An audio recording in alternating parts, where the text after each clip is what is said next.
Welcome to Marian Ayurveda. ഈ ഒരു എപ്പിസോഡിൽ നാം ചിന്തിക്കാനായിട്ട് പോകുന്നത് ഡിസ്ക് ബൾജിൽ എണ്ണ പുരട്ടേണ്ട സമയങ്ങളെക്കുറിച്ച്. പലപ്പോഴും നമ്മൾ നടുവേദന വരുന്നു, കഴുത്തുവേദന വരുന്നു, ഈ ഒരു സമയങ്ങളിൽ നമ്മൾ എണ്ണ എടുത്ത് പുരട്ടുമ്പോൾ ഒരു ആശ്വാസമൊക്കെ കിട്ടും. പക്ഷേ ഇത് പലപ്പോഴും ഈ രോഗത്തിൻ്റെ തീവ്രത വർദ്ധിപ്പിക്കുന്ന, രോഗത്തിൻ്റെ വേദന വർദ്ധിപ്പിക്കുന്നതിന് കാരണമായി തീരുന്നുണ്ട്. ഞാൻ ഡോക്ടർ അനുമോദ് കാക്കശ്ശേരി, മരിയൻ ആയുർവേദ, തൃശ്ശൂർ.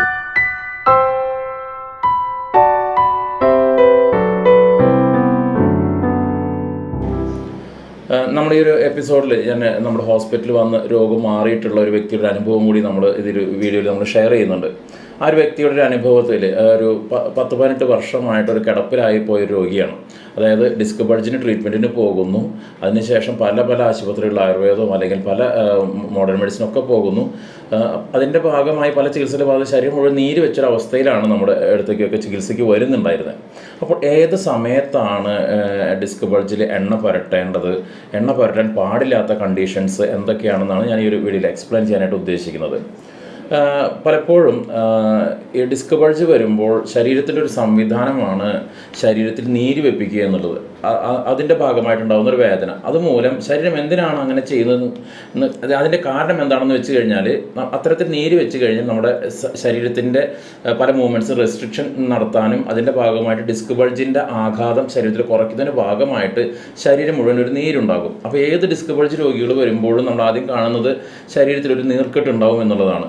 ഈ നീർക്കെട്ടുള്ള സമയത്ത് നമ്മൾ എണ്ണ തേക്കുമ്പോൾ ഈ നീരുള്ളപ്പോൾ എണ്ണ തൊടരുത് എന്നുള്ളതാണ് ആയുർവേദത്തിൻ്റെ ഒരു തിയറി എന്ന് പറയുന്നത്. ബിക്കോസ് നമുക്കറിയാം, നീരുള്ള സമയം എന്ന് പറയുന്നത് ഒരു ജലാംശം ശരീരത്തിലുള്ളതാണ് നീരെന്ന് പറയുന്നത്. വീണ്ടും ജലാംശം പോലെയുള്ള എണ്ണ ശരീരത്തിൽ പുരട്ടുമ്പോൾ ഈ നീര് ഒന്നും കൂടി കല്ലയ്ക്കുക എന്നൊക്കെ നമ്മൾ പറയും. മലയാളത്തിൽ പറയുന്ന ഒരു സാമാന്യമായ ഒരു ഭാഷയിൽ പറയും, ആ നീര് ഉറച്ചു പോകുക അല്ലെങ്കിൽ നീര് കല്ലയ്ക്കുക എന്നൊക്കെ പറയും. അതായത് നീര് കുറച്ചും കൂടി സ്ട്രോങ് ആയിട്ട് മാറുന്നു. അപ്പോൾ രോഗി അനുഭവിക്കുന്നത് കുറച്ചും കൂടി കൂടുതൽ വേദന. അപ്പോൾ കുറച്ചും കൂടി നമ്മൾ കൂടുതൽ എണ്ണ തേക്കുന്നു, അപ്പോൾ കുറച്ചും കൂടി ശരീരത്തിൽ നീര് കൂടുന്നു. അങ്ങനെ ശരീരം മുഴുവൻ നീര് വെക്കുന്ന ഒരവസ്ഥ ആണ് പലപ്പോഴും ഡിസ്ക് ബൾജിനേക്കാൾ അപകടം എന്ന് പറയുന്നത് ശരീരത്തിൽ നീര് വെക്കുന്ന ഒരു അവസ്ഥയാണ്.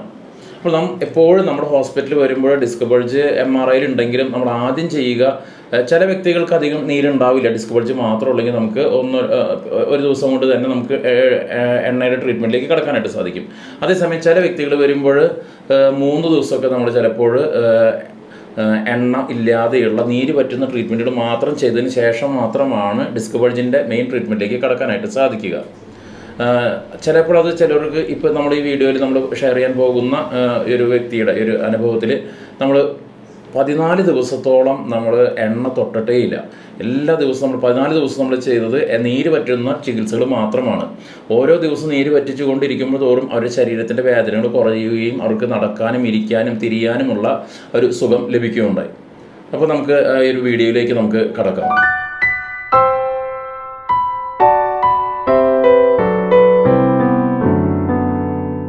എൻ്റെ കൂടെയുള്ളത് മോൺസി അല്ലേ, കോട്ടയത്തല്ലേ? അതെ, കോട്ടയത്ത് എവിടെയായിരുന്നു? കോട്ടയം കോതനല്ലൂർ.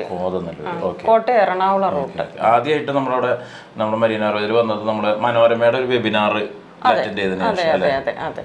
അപ്പൊ അന്ന് വരുമ്പോഴേ 2021 അല്ലേ, അന്ന് വരുമ്പോൾ ഉണ്ടായിരുന്ന ബുദ്ധിമുട്ടുകൾ എന്തായിരുന്നു? അന്ന് വരുമ്പോൾ എനിക്കുണ്ടായിരുന്ന ബുദ്ധിമുട്ടെന്ന് പറഞ്ഞു കഴിഞ്ഞാൽ, എനിക്ക് ശരീരം മുഴുവനും, അതായത് എൻ്റെ ഈ തലമുടി ഒഴിച്ച് ബാക്കി താഴേക്ക് മുഴുവനും എനിക്ക് വേദന മാത്രമല്ല, വേദനയും കഴക്കിലും, അസഹ്യമായ കഴക്കിലും. അപ്പോൾ എനിക്ക് എൻ്റെ സ്വന്തം കാര്യങ്ങൾ പോലും എനിക്ക് തന്നെ ചെയ്യാനൊരു ബുദ്ധിമുട്ടായിരുന്നു. പലപ്പോഴും എൻ്റെ തലമുടി ചെയ്തുതരാനും ഡ്രസ്സ് ഇടിയിപ്പിക്കാനും ഒക്കെ മകളെ ആശ്രയിച്ചുകൊണ്ടിരുന്നത്.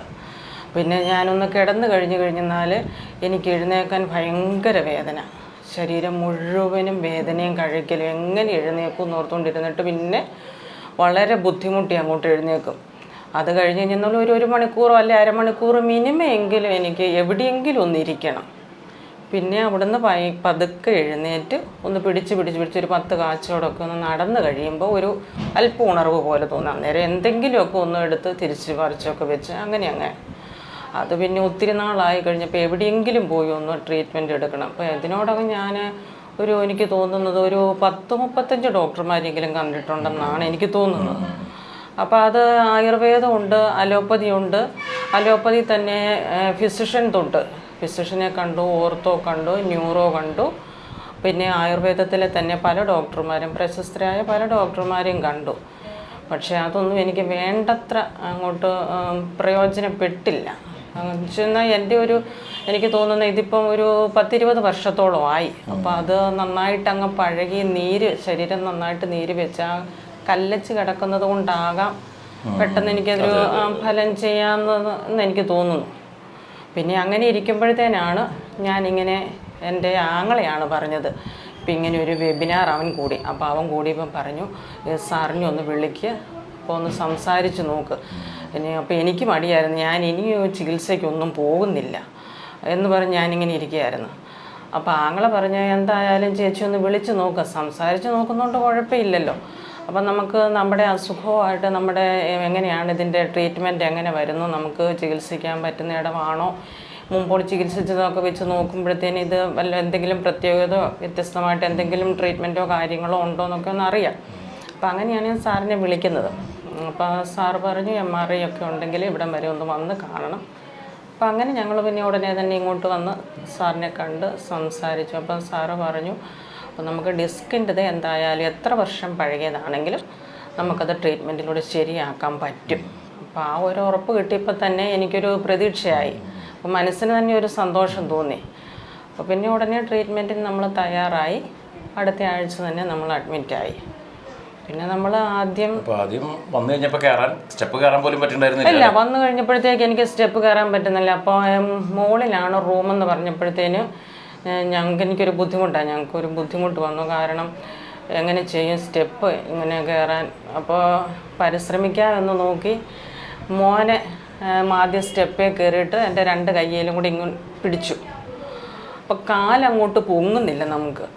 പിന്നെ മോളുണ്ടായിരുന്നു, അവൾ ബാക്കിലും എന്നെ ഒന്ന് ഹെൽപ്പ് ചെയ്തു മുകളിലേക്ക് കയറാൻ വേണ്ടി. അപ്പം ഞാൻ പതുക്കെ ഒരു കൈ ഇടത്തെ കൈ റെയിലേലും വലത്തെ കൈ മോനും പിടിച്ച് മോള് പുറകിൽ നിന്ന് ഒന്ന് ഹെൽപ്പ് ചെയ്ത് പിന്നെ ഓരോ സ്റ്റെപ്പിലും 2 കാല് വെച്ച് എടുത്തെടുത്താണ് റൂമിൽ ചെന്നത്. പിന്നെ അവിടെ നിന്ന് പിന്നെ നമ്മൾ താഴേക്ക് ഇറങ്ങുന്നതെന്ന് പറഞ്ഞു കഴിഞ്ഞാൽ ഈ ട്രീറ്റ്മെൻറ്റ് കുറേ ദിവസം ട്രീറ്റ്മെൻറ്റ് എടുത്ത് കഴിഞ്ഞാണ് താഴേക്കൊന്ന് ഇറങ്ങാൻ പറ്റും. അപ്പോൾ ഈസി ആയിട്ട് ഇറങ്ങി. പിന്നെ അന്ന് മുതൽ ഇന്ന് വരെ എനിക്ക് സ്റ്റെപ്പ് കയറാനായിട്ട് ബുദ്ധിമുട്ടുണ്ടായിട്ടില്ല. എനിക്ക് ഒരു കുഴപ്പവും അങ്ങനെ വന്നിട്ടില്ല. പിന്നെ അത് എനിക്ക് ഏറ്റവും വലിയ അന്നത്തെ ആദ്യത്തെ ആ ട്രീറ്റ്മെൻറ്റിൽ എനിക്ക് ഏറ്റവും വലിയ ഗുണമായിട്ട് എനിക്ക് അനുഭവപ്പെട്ടതെന്ന് പറഞ്ഞു കഴിഞ്ഞാൽ, ഞാൻ അവിടെ വരുമ്പം 18 വർഷത്തോളം, ഇപ്പോഴാണ് ഈ 10-20 വർഷമായത്. അപ്പോൾ അവിടെ ഏതാണ്ട് 18 വർഷത്തോളം ആയപ്പോഴത്തേനാണ് അസുഖം തുടങ്ങിയിട്ട്. അപ്പം അത്രയും നാളുമില്ലാത്ത ഒരു അനുഭവം എനിക്കുണ്ടായതെന്ന് വെച്ചെന്നാൽ, എനിക്ക് തന്നെ കിടന്നു കഴിഞ്ഞിട്ട് വേദന ഇല്ലാതെ തന്നെ ഒന്ന് എഴുന്നേക്കാൻ പറ്റിയെന്നുള്ളത്. അപ്പോൾ അതുവരെയുള്ള അവസ്ഥ ഞാൻ പറഞ്ഞില്ലേ, ഇപ്പോൾ ഉച്ച കഴിഞ്ഞാണെങ്കിലും ഞാനൊന്ന് കിടന്നു കഴിഞ്ഞെന്നാൽ ഒരു 2-3 മണിക്കൂർ കഴിയുമ്പോൾ ഞാൻ ഏൽക്കുമ്പോൾ ഞാനിങ്ങനെ ഓർക്കും, എന്നെ ആരാ ഒന്ന് വന്ന് എടുത്തൊന്ന് എഴുന്നേൽപ്പിക്കുന്നത്. കാരണം എനിക്ക് അനങ്ങാൻ മേല. പക്ഷെ ഇത് നമുക്ക് പുറത്ത് ആരോടും പറയാനും പറ്റത്തില്ല, എന്നെ കാണുമ്പോൾ ആർക്കും തോന്നുമില്ല. എനിക്കാണെങ്കിൽ കരയാൻ പറ്റുമോ, എന്നെ വന്ന് എഴുന്നേൽപ്പിക്കുകയോ ആരെങ്കിലും ഒന്ന് ഒന്ന് ഹെൽപ്പ് ചെയ്ത് ഒന്ന് എഴുന്നേറ്റ് നിൽക്കാനായിട്ട്. അപ്പോൾ അങ്ങനെയൊന്നും പറയാനും പറ്റുന്നില്ല. അതാണ് എനിക്ക് ഏറ്റവും വലുത്. പിന്നെ കിടന്നു കഴിഞ്ഞാൽ എനിക്ക് തിരിഞ്ഞു മറിഞ്ഞ് നമുക്ക് കിടക്കണമെങ്കിൽ സാധിക്കില്ല. അത് അപ്പോൾ അതൊക്കെ ഞാനിപ്പോൾ ചെരിഞ്ഞാണ് കിടക്കുന്നതെങ്കിൽ ആ പൊസിഷനിൽ തന്നെ പയ്യെ പതുക്കെ പുറകോട്ട് ഇച്ചിരി ഒന്ന് മാറി എൻ്റെ ശരീരം അറിയാതെ തന്നെ ഞാനിങ്ങനെ നേരെ കിടന്നു, എന്നുവെച്ചും അറിയാതെ തന്നെ പതുക്കെ വലത്തേക്ക് ഇങ്ങനെയൊക്കെയാണ് കിടന്നുകൊണ്ടിരുന്നത്. അപ്പോൾ അത് എനിക്ക് ഇതുവരെ നമ്മുടെ ആദ്യത്തെ ട്രീറ്റ്മെൻറ്റ് കഴിഞ്ഞ് ഇതുവരെ എനിക്ക് അങ്ങനെ ഒരു പ്രശ്നം ഉണ്ടായിട്ടില്ല. പിന്നെ ഞാൻ എണ്ണ തേച്ചിട്ടില്ല. കാര്യം ഇപ്പം മുടിയൊക്കെ നരച്ചു, നേരം പ്രായമായി, അങ്ങനെയൊക്കെ ഉണ്ട്. ഒത്തിരി കുറഞ്ഞു. അപ്പം സാറെന്ന് പറഞ്ഞ് ഇത് തീർത്ത് മാറുവാണെങ്കിൽ പിന്നെ ഒരിക്കലും തിരിച്ചു വരികയില്ല. അപ്പോൾ വർഷം എത്ര പഴകിയാലും പ്രായം എന്തേരെയാണെങ്കിലും നമുക്കിത് പൂർണ്ണമായിട്ടും മാറിക്കഴിഞ്ഞെന്നാൽ തിരിച്ചു വരികയില്ല. ഡിസ്കിൻ്റെ കാര്യത്തിൽ സാറത് നന്നായിട്ട് ഉറപ്പ് തന്നായിരുന്നു. അത് എത്ര പഴകിയതാണെന്നാലും നമുക്ക് അത് നേരെയാക്കാൻ പറ്റും. അപ്പോൾ എനിക്ക് പ്രധാന പ്രശ്നം എന്ന് പറഞ്ഞു കഴിഞ്ഞാൽ മുഴുവനും നീരായിപ്പോയി. അതിലാണ് എനിക്ക് ഏറ്റവും. അപ്പോൾ അതിന് വേണ്ടിയിട്ടാണ് നമ്മൾ കൂടുതൽ സമയം ചിലവഴിച്ചത്. അപ്പോൾ ആ നീര് നന്നായിട്ടൊരു 90% മാറ്റിക്കഴിഞ്ഞാണ് നമ്മൾ ആ ഡിസ്കിൻ്റെ ട്രീറ്റ്മെൻറ്റിലേക്ക് കടന്നത്. അപ്പം എനിക്ക് ഒത്തിരി വലിയ ആശ്വാസമായി. ഇപ്പോഴാണെങ്കിലും എന്ന് പറഞ്ഞു കഴിഞ്ഞാൽ ഞാൻ അപ്പോൾ ഒരു കുറച്ച് എന്തെങ്കിലും ഒന്ന് ആശ്വാസം ഒന്ന് കിട്ടിക്കഴിയുമ്പോഴത്തേന് നമ്മൾ പണി ചെയ്യും. അപ്പം ചെയ്യാൻ പറ്റാത്ത പണിയും നമ്മൾ അപ്പോൾ അന്ന് ഡോക്ടർ എന്നോട് പറഞ്ഞ് വെയിറ്റ് എടുക്കരുത്, അപ്പം പെട്ടെന്നൊന്നും അങ്ങനെ വെയിറ്റ് എടുത്ത് അതൊക്കെ ചെയ്യാതിരിക്കുകയായിരിക്കും നല്ലത്. പിന്നെ അലക്കുക, കല്ലേൽ അലക്കുക, പിന്നെ കുനിഞ്ഞ് മുറ്റം അടിക്കുക, അങ്ങനെയുള്ള ബുദ്ധിമുട്ടുള്ള പണികളൊക്കെ ഒഴിവാക്കുകയായിരിക്കും നല്ലതെന്ന് സാർ എന്നോട് പറഞ്ഞായിരുന്നു. പക്ഷെ ഞാനതൊന്നും വകവെച്ചില്ല. അപ്പോൾ എനിക്കൊരു അല്പം കുറവെന്ന് തോന്നിയപ്പം നമ്മൾ ഈ ചെയ്യാൻ പറ്റാത്ത പണിയും കൂടി അങ്ങോട്ട് ചെയ്യും. ഇപ്പം കുക്കറിനകത്ത് ആണല്ലോ നമ്മൾ അരിയൊക്കെ വെക്കുന്നത്. അപ്പം ഞാനതെല്ലാം എടുത്ത് വെയിറ്റും കാര്യങ്ങളും വെക്കുന്നത്. അപ്പോൾ കുറേ നാളങ്ങ് പഴകി കഴിഞ്ഞപ്പോഴത്തേന് പിന്നെ എനിക്ക് കുറച്ച് ബുദ്ധിമുട്ടും കാര്യങ്ങളുമൊക്കെ അത് ഈ നീരിൻ്റെ തന്നെ അപ്പം അങ്ങനെ ഉണ്ടാകാൻ തുടങ്ങി. അതും അങ്ങനെ വകവെക്കാതെ വീണ്ടും വീണ്ടും ചെയ്ത് കഴിഞ്ഞപ്പോഴാണ് ഇത് പിന്നെ പഴയിച്ചിരിച്ച് കൂടി വരാൻ തുടങ്ങിയത്. പിന്നെ നമ്മൾ രണ്ടാമത് വന്നു കഴിഞ്ഞപ്പോഴത്തേനും അതങ്ങ് മാറി. ഇപ്പോൾ അന്ന് മുതൽ ഇങ്ങനെ അങ്ങോട്ട് തുടർന്ന് പോയിക്കൊണ്ടിരിക്കുന്നു. എന്തെങ്കിലും കൂടുതലായിട്ട് അതികഠിനമായിട്ട് വന്നാൽ പിന്നെ ഇവിടെ വരിക, സാറിനെ വിളിക്കുക, വരിക. ഇപ്പോൾ വന്നിട്ട് 2-3-4 ദിവസമല്ലേ ആയുള്ളൂ. ഇപ്പം വന്നതിനെ അപേക്ഷിച്ച് നോക്കുമ്പോൾ എനിക്ക് ഒത്തിരി ബെറ്ററായി. വേദന കുറയുമ്പോൾ തന്നെ നമുക്കൊരു ഉണർവാകും. അപ്പം അത് തന്നെ നമുക്കൊരു വലിയ പ്രത്യാശയും പ്രതീക്ഷയൊക്കെ തരുന്നതല്ലേ. അപ്പം അങ്ങനെ ഇപ്പം വലിയ കുഴപ്പമൊന്നുമില്ല. ഇപ്പം അത്യാവശ്യം പണികളൊക്കെ ചെയ്യാം എന്നെനിക്ക് തോന്നുന്നുണ്ട്.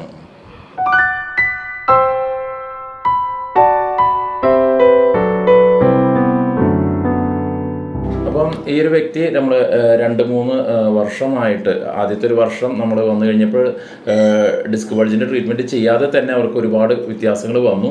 2ാം വർഷം നമുക്ക് അവർ ഡിസ്ക് ബൾജിൻ്റെ ഒരു ട്രീറ്റ്മെൻറ്റ് ചെയ്തു. അതിനുശേഷം ഇപ്പോൾ ഒരു 1-2 വർഷങ്ങൾക്ക് ശേഷം ഇപ്പോൾ ശരീരത്തിൽ ചെറിയ നീർക്കെട്ടൊക്കെ ആയപ്പോൾ നമ്മുടെ ഹോസ്പിറ്റലിലേക്ക് 2-3 ദിവസത്തെ ട്രീറ്റ്മെൻറ്റിന് വേണ്ടി വന്നതാണ്. 3 ദിവസം കൊണ്ട് തന്നെ അവർ ഫ്രഷായി.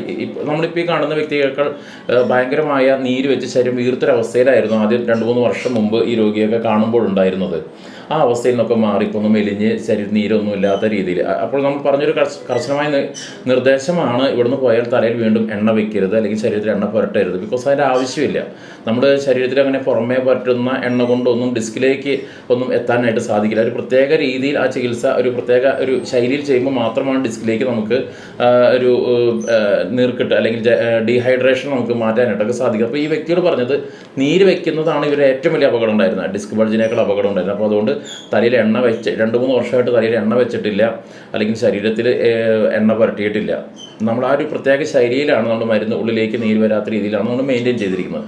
അപ്പോൾ ഡിസ്ക് ബൾജ് ഉള്ളവരൊക്കെ ശ്രദ്ധിക്കേണ്ട കാര്യം എന്ന് പറയുന്നത്, നമ്മൾക്ക് ശരീരത്തിൽ വേദനയ്ക്ക് വേണ്ടി എന്തെങ്കിലും എണ്ണ പറ്റുന്നതിന് മുമ്പ് അതിൽ ശരീരത്തിൽ നീരുണ്ടോ എന്ന് നമ്മൾക്ക് തന്നെ സ്വയം വിലയിരുത്തണം, അല്ലെങ്കിൽ നല്ലൊരു ഡോക്ടറെ കണ്ട് വേണം നമ്മൾ ഒരു ചികിത്സയിലേക്ക് കടക്കാൻ.